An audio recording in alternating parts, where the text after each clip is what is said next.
Hey, welcome to Jameson's Repair Shop. I have a new item that I just built for the shop, and it's right here. I built a shrinker stretcher stand. You may have noticed in one of my videos, my last video actually, where I was struggling to keep the stretcher, or the shrinker rather, in the vise. So I said, well, this is no good. I'm going to be needing this unit quite a lot in the near future. Doing sheet metal work.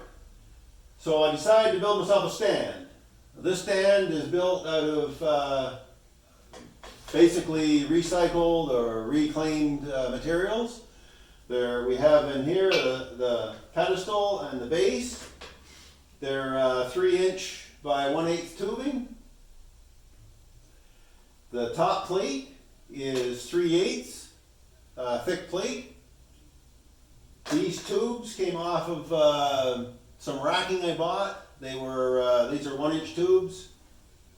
And the bolts I got, these bolt here, the bolts I got from an auction. They were in some of the auction stuff I bought. And so were these square tube, or not square, the rectangular tube. I believe they're 1x2 they look like. I didn't measure them. I should do that for you. So I think they're 1x2, but we'll have a look. Yeah, 1x2. So the only thing I bought was a threaded rod here.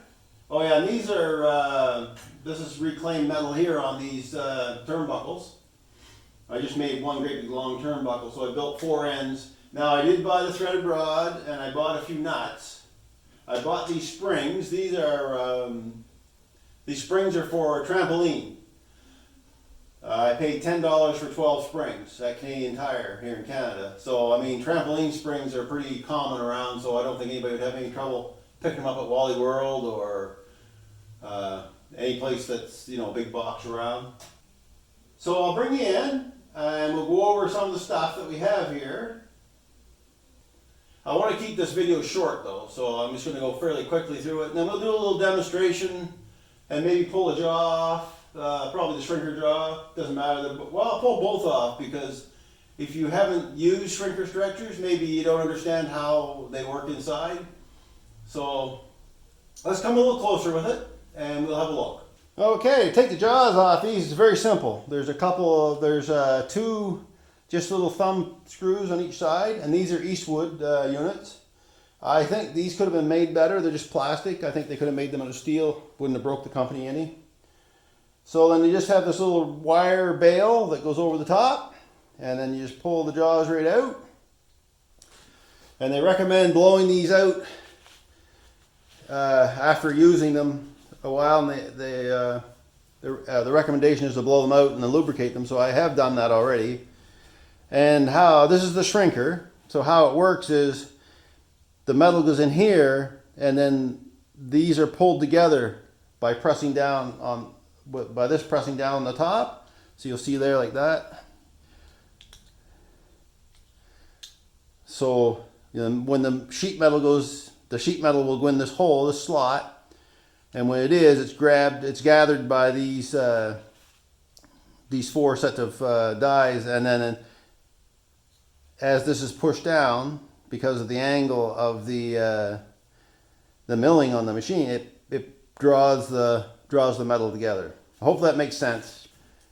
So anyway, they're pretty easy to change the jaws out, pretty easy to service. So you just put it back in, pull it up, tighten up the little thumb screws, and I'll pull out the shrinker ones, and you'll see the stretcher are different. That's the shrinker, the silver one's the shrinker, and the greenish blue one is the stretcher. And the stretcher is the opposite way. So I hope you can see that. So clean it out some. So the same deal, except they're in the opposite. So when you have the metal, get these pulled up here, like this, when your piece of metal is in there, your sheet metal is inside, and these are pushed down, it wants to pull these jaws out, so that stretches it. So that's how that works. So let's put that back in. A little heavy on the oil there. Don't need quite that much oil on them. I just used a 3-in-1 oil is all I used on it. It doesn't really say in the Eastwood instructions what type of oil, it just says lubricate the jaws after cleaning. So that's what I did. So I have a little piece of metal set here. I'm gonna put some gloves on. I'm gonna make sure that you guys can see what I'm doing. I'm just gonna demonstrate a little shrink and a little stretch. So just let me see if you're still in frame. Yeah, there you are.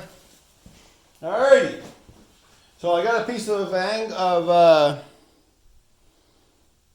just bent 90 degrees. So when you're shrinking, you don't go deep in right off. You try to stay out and see how much you need first. So I'm going to do it this way. You can see it better.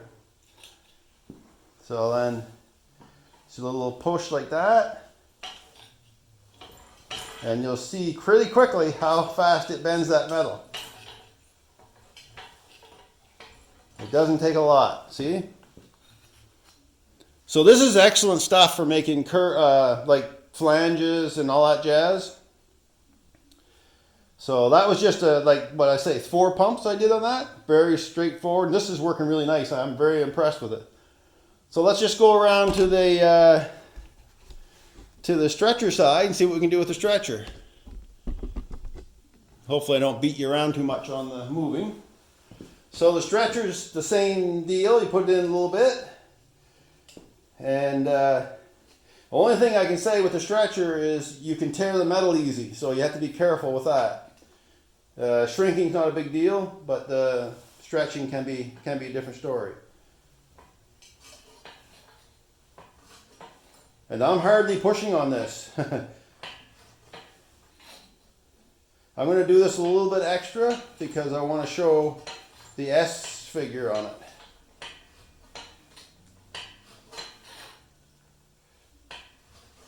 There. So this is what you get.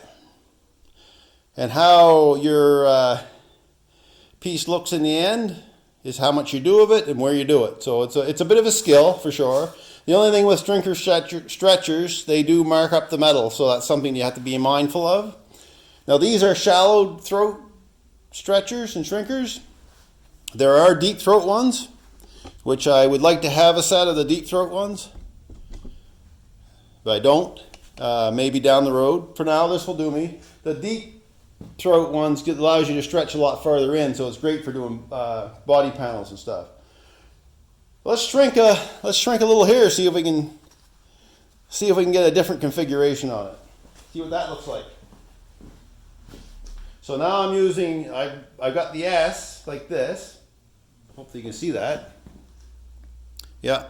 So now I'm going to shrink on this piece right here. I'll just do up to this curve.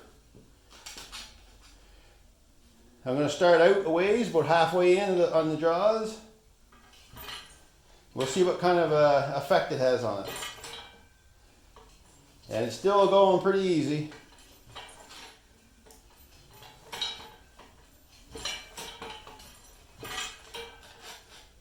Now I'm going to go in deeper, see what I can do with this thing. It takes a little more because we have a flange on it, but you can start to see, I don't know if you can or not, you can start to see how it's curling, right? So let's do a little more, see if we can get this piece to roll a bit. It's probably going to buckle the steel because that's pretty deep.